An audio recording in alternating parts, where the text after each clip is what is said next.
Hey guys, this is Jay Calder with Jay Unboxing here giving you a personal prediction for Joseph Diaz versus William Zepeda.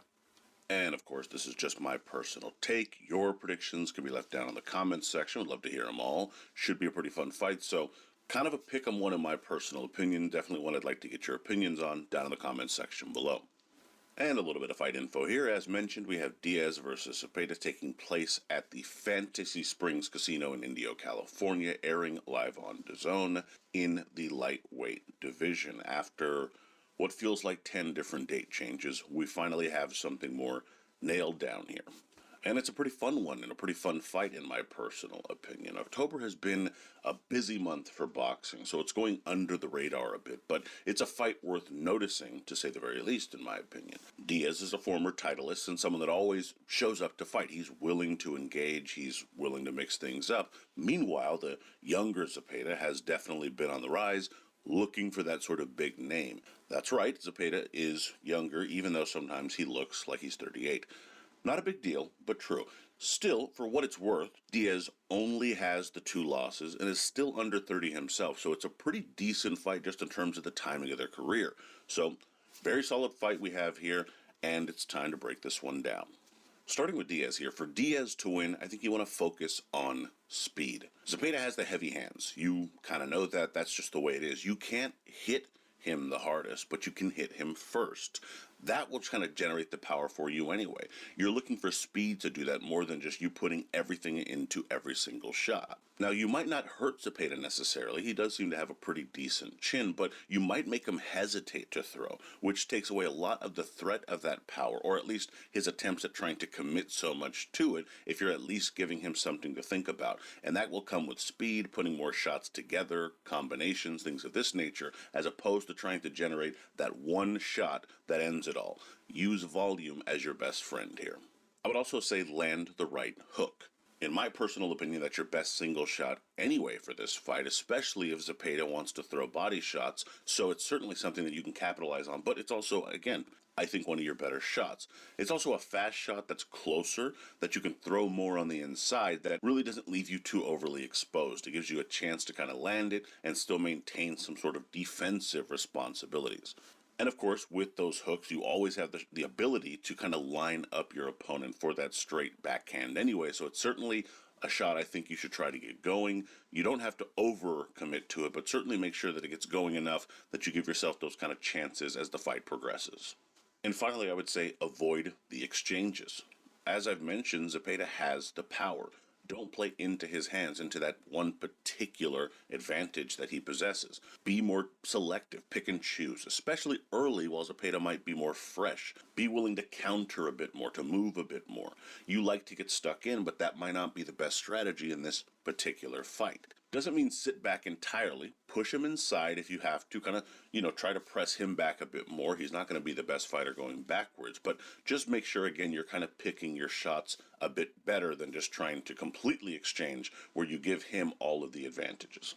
Now, switching to Zepeda. For Zepeda to win, I think you want to press Diaz back. First of all, your power is going to be much more meaningful if you're able to step into it. That's true of most power punchers, so that's certainly something you're going to want to look to do. But it also forces Diaz to expend more energy and try to fight back more, creating those exchanges that I think Diaz is looking to avoid. Of course, naturally, for Zepeda, you're looking to engage in that kind of activity. It also allows for you to use your underappreciated footwork more. You're not, again, the fastest footed fighter in the world, but if you do have some momentum going forward, you tend to be able to actually step around your opponents from time to time and create those angles. And of course, moving forward gives you far more opportunities to do so. So that's something I definitely think you should be looking into. And of course, set up the left hand. That is kind of your bread and butter. It's certainly something you're looking to land as a southpaw. And of course, this is no different in this particular fight. You're going to want to maybe step to his right and line that left hand up. You can maybe even do it as a lead shot so long as you're comfortable with what might come back. Of course, you can always jab as a blinder. Jab is your best friend when you're trying to land that backhand shot. So certainly something you can do as well. Even throwing in that sweeping right hand to kind of line him up, as I mentioned with Diaz, is a decent opportunity for you as well. But again, as long as you're able to get it home consistently, you should have some success in this contest. And finally, I would say target the body. Now, this is another way to line up that left hand to some degree. It's by lowering the guard. but it also does a bunch of other things for you. It takes out some of the speed and potentially some of the movement that Diaz might try to utilize away from him when you're trying to tire him out much more by going to the body. This, of course, will force him to stand and fight more, potentially exchange more, which again, I think Diaz would look to avoid, or should look to avoid at the very least. This is another way of encouraging that kind of activity. You can wear him down as the fight builds. Even if you happen to start a bit slower, this will at least kind of let you play catch up and start to have momentum heading into those final frames. Now, in terms of my pick here, should be a good fight and close while it lasts, but I expect Zepeda will pull out the win. He has the size, and Diaz is not a particularly big lightweight to begin with, so he's undersized in a couple of ways in that sense. He has the reach, and he also has the power, does Zepeda. And he's got some momentum going his way as well. Also, he has underrated technique that allows him to throw that power correctly and with more nuance, a lot more than people give him credit for. I'm not saying he's Willie Pep, but he certainly has more than people give him credit for. I think Diaz tries to box a bit, but ultimately gets lured into a brawl in those kind of opening going into mid frames. That favors Zepeda.